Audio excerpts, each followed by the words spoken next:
Bonjour tout le monde! Bienvenue à un autre épisode de magnifique, grandiose de la taverne littéraire. Aujourd'hui, attaquons un thème méconnu. Ben pas méconnu, là, méconnu dans le sens de on n'en a jamais parlé, vous et moi, donc méconnu pour nous dans l'univers de la science-fiction. Donc, attaquons cet épisode fantastique, complètement éclaté de la taverne littéraire. Cheers! Ben, cheers, c'est du café, là, c'est pas du gros gin. Aujourd'hui, l'univers de la science-fiction. Dans la science-fiction, pour les néophytes des mots, il y a science et il y a fiction.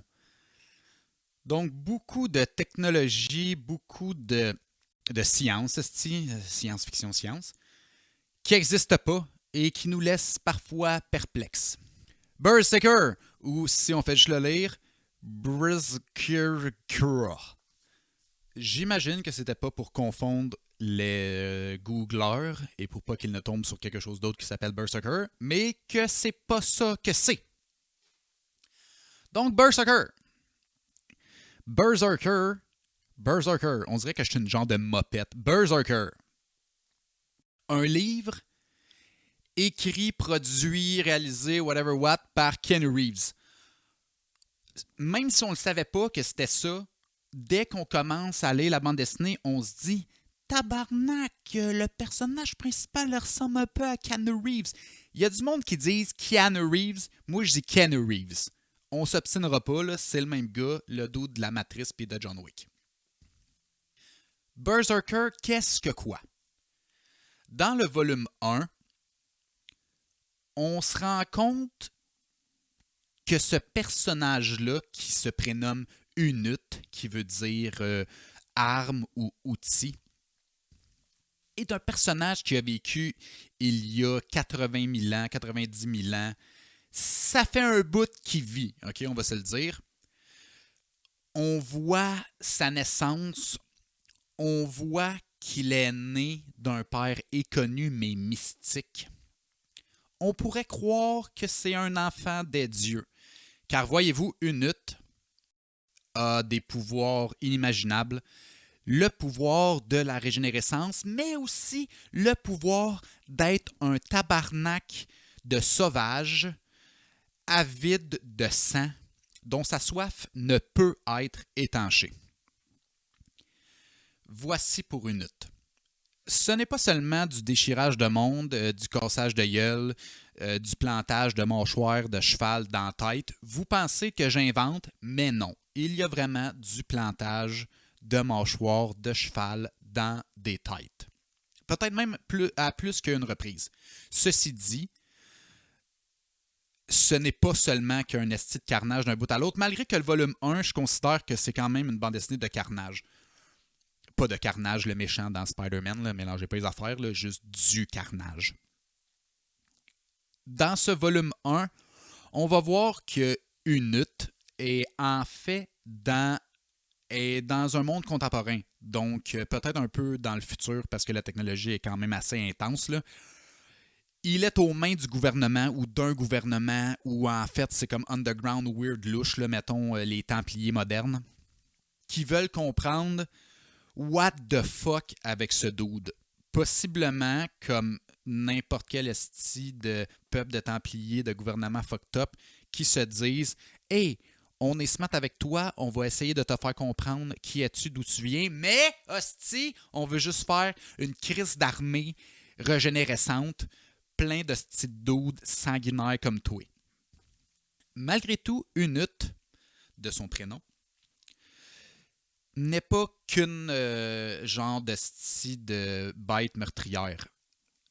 En arrêt de tout ça, il veut savoir qu'est-ce qui arrive avec lui, là. Il veut savoir d'où il vient, où va-t-il, que se passe-t-il. Très philosophique, voyez-vous, pour un roman graphique où il y a des têtes qui explosent, puis du monde qui brûle, des chevaux coupés en deux, puis un peuple d'indigènes crissement meurtriers.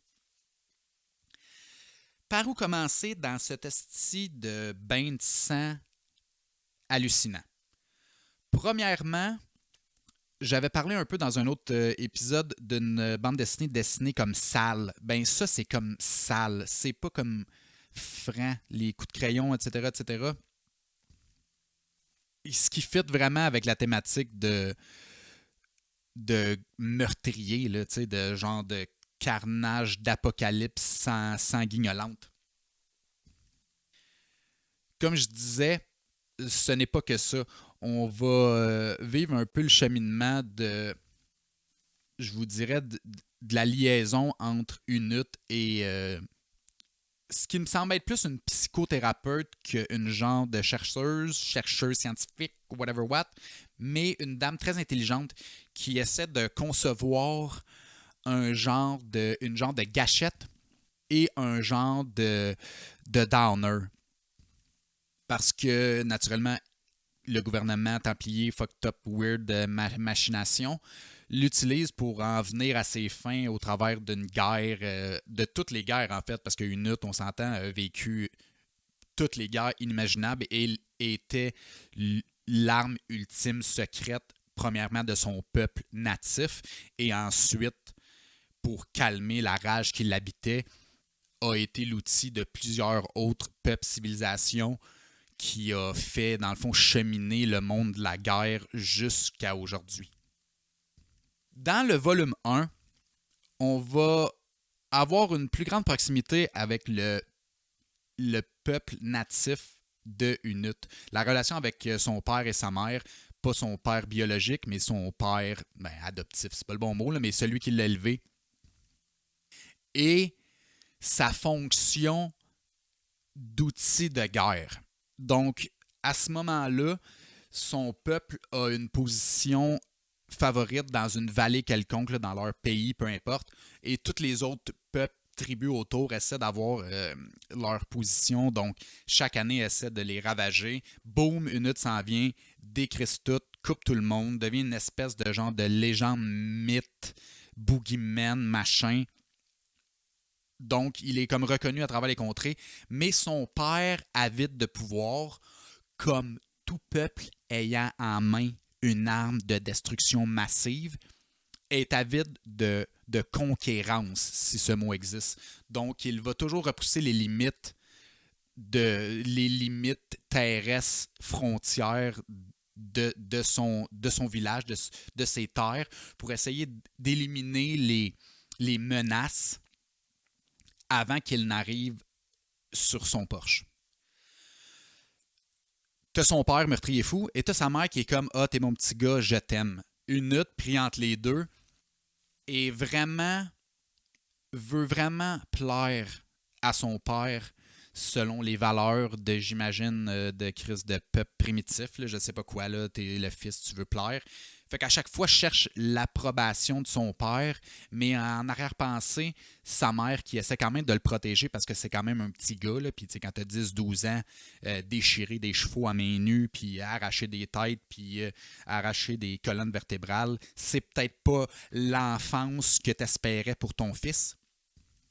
Au travers de ça, le travail, je vous dirais, de sa psychothérapeute, c'est essayer de retracer non pas son parcours dans sa vie, mais essayer de retracer ses origines. Parce que si tu découvres l'origine de Unut, peut-être seras-tu capable de le répliquer. Voici pour le volume 1. Plaisir coupable encore de voir du monde se faire rip-off en 14. Alright? C'est fucking violent. Le pourquoi du comment que j'aime un peu plus le volume 2, c'est qu'il y a beaucoup plus d'introspection, beaucoup plus de qui est le Unut d'aujourd'hui, le Unut qui a entendu les musiques au travers le temps vraiment de toute la civilisation, qui a voyagé, qui a fait le tour du monde des dizaines, voire des centaines de fois, qui a vu la planète comme elle était avant, qui a vécu au travers de ses transformations. Le 2, il est pas mal fucking plus deep que juste du déchirage en deux. Tisser des liens d'amitié aussi avec son genre de partenaire de guerre. Sa psychothérapeute essaie d'autres façons de pénétrer son psychisme pour essayer vraiment de découvrir encore une fois qu'est-ce que quoi. C'est vraiment une ligne directrice, hein? Vous avez remarqué le qu'est-ce que quoi dans plusieurs bandes dessinées que je vous propose. Donc, le qu'est-ce que quoi de ça, là, c'est, je crois, une genre de recherche de mortalité. Parce que le gouvernement templier machin, eux, en échange d'étudier ce dude, leur disent, si on est leur dit, si on est capable de trouver la source de ton shit mystique puissant, peut-être on va être capable de te l'enlever pour te donner ce que tu recherches, qui est, d'après moi, l'hostie de paix. Là. Écoute, 90 000 ans, hostie, à vivre, me semble te fait le tour. Donc, on va aller un peu encore une fois, dans le volume 2, un peu dans ses souvenirs, mais en fait, on va toujours essayer de chercher un peu plus loin. Les scientifiques veulent comme mapper, non pas son cerveau, mais mapper un peu le monde, parce que quand la Terre a vécu un autre genre d'époque glaciaire, c'était le seul, pas une glaciaire comme je m'en vais écouter une partie de baseball avec ma glaciaire, là, l'époque glaciaire gelée, c'est le seul qui a vécu ça puis qui a passé au travers. Donc, l'évolution aussi des animaux, de la végétation. Fait que, tu sais, il y a comme, c'est comme une source, c'est comme une genre d'encyclopédie humaine vivante ainsi qu'une arme de destruction massive. Où est-ce que je suis mitigé, c'est est-ce qu'on utilise Keanu Reeves pour vendre des bandes dessinées? Probablement que oui. Point positif, peut-être que ça va permettre aux gens de mettre un pied dans la porte des romans graphiques. Peut-être que quelqu'un n'a jamais pris une bande dessinée dans ses mains et là, il va voir Keanu Reeves, il va le prendre et il va le lire. C'est pas mal mon seul point positif. C'est très bon, c'est très divertissant. Ça se lit super vite parce que des fois, c'est que du carnage. Fait que si tu veux vraiment comme t'attarder à la dégueulasserie de la bande dessinée, libre à toi. Mais j'ai vraiment hâte de voir où s'en va l'histoire dans le volume 3. Parce qu'il y a vraiment un crescendo massif dans d'où viens-tu? La recherche du soi. Puis Unut veut avoir des réponses. Fait qu'il faut tout le temps qu'il repousse un peu les limites de son soi-même pour essayer de comprendre vraiment ses racines. Puis ultimement, comme tout enfant n'ayant pas connu ses parents, de retrouver son père. Pas pour encore une fois le petit Timmy, parce que j'ai eu le malheur de comme le feuilleter vite fait pendant que mes enfants étaient autour. Puis il était comme Arc, il a arraché la tête du gars! Ouais, sorry, c'était pas sa vraie tête, c'était un pantin. Difficile à expliquer comment est-ce que le pantin peut faire et voir sa colonne vertébrale devant ses yeux et se faire poignarder par une de ses propres côtes. Bon. Berserker, ça a la note de passage. Je vais donner pour vrai un 6. Je dirais un 6 le tome 1, un 7 le tome 2. On s'en va vraiment vers quelque chose de d'après moi, vraiment très intéressant. Berserker.